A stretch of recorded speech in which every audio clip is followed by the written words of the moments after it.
a big development in the story I brought to you last night on the show.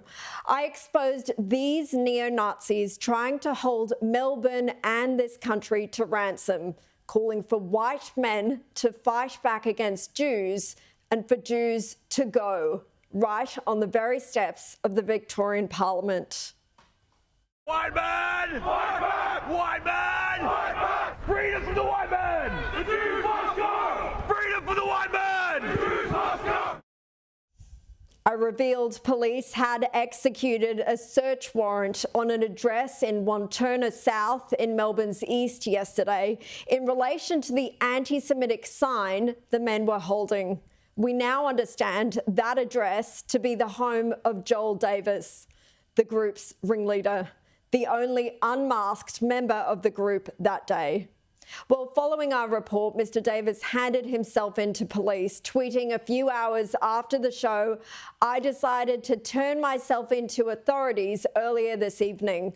I wanted to get it over with so I could go visit my family. They have released me without charge for now. They said I'm being investigated for grossly offensive public conduct and racial vilification. Everyone enjoy your Christmas, but use your spare time to keep the pressure up on the Jews and their servants in the media and government online." Late this morning, Victoria Police confirmed that arrest, saying they've arrested a man who allegedly led an anti-Semitic protest in Melbourne's CBD last Friday evening, in which a banner allegedly displaying an anti-Semitic sign was displayed. They've interviewed Davis in relation to grossly offensive public conduct, Racial and Religious Tolerance Act offences and offensive behaviour, while a brief of evidence and the proposed charges are submitted to the Director of Public Prosecutions. None of the other 19 or so masked men have been arrested yet. Police say they are still working to identify the others involved and are appealing for anyone with information, including CCTV or dashcam footage, to come forward.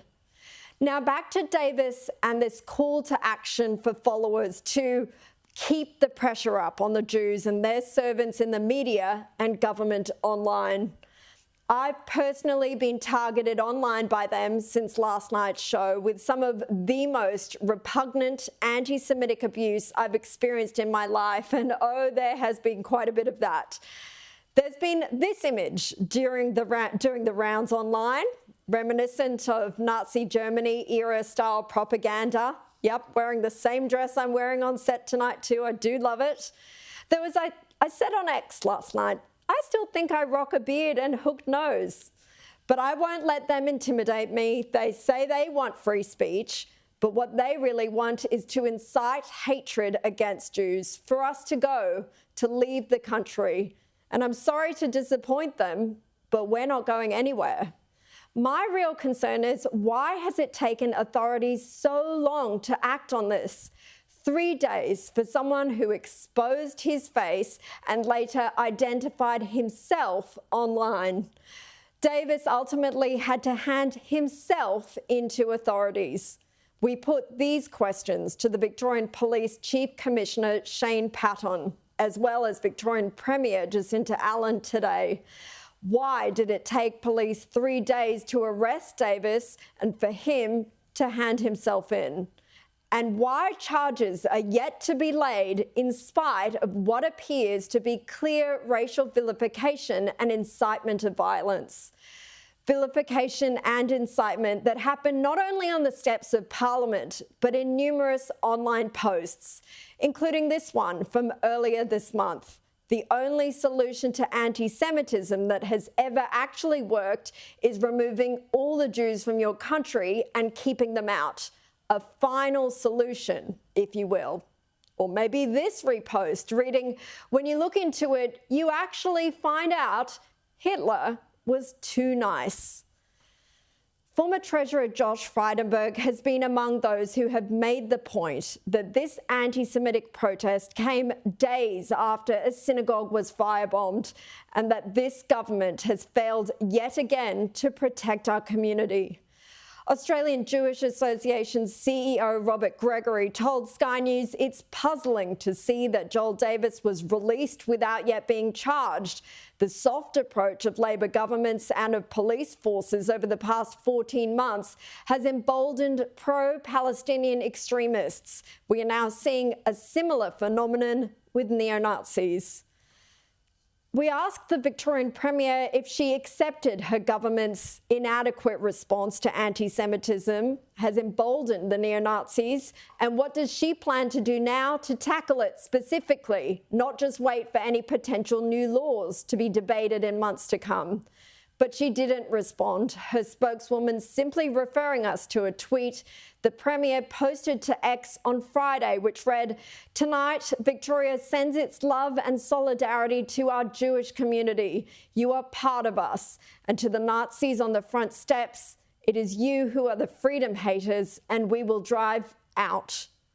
Love and solidarity are nice sentiments, Premier. But what are you going to do right now to stop this? The way I see it, I believe those police officers on the ground want to do more. Speaking to my colleague Shari Markson at an event earlier this year, opposition leader Peter Dutton, a former cop himself, had this to say about the lack of police action on the night of the October 9 protests at the Sydney Opera House last year.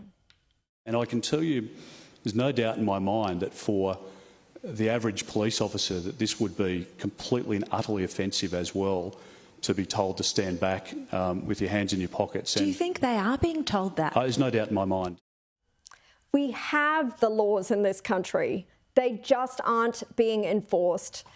And you almost can't blame the neo-Nazis for seeing this lack of law enforcement and grasping their opportunity.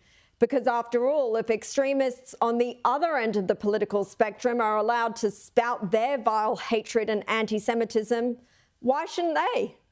Our laws need to start being enforced for all, and it needs to begin now.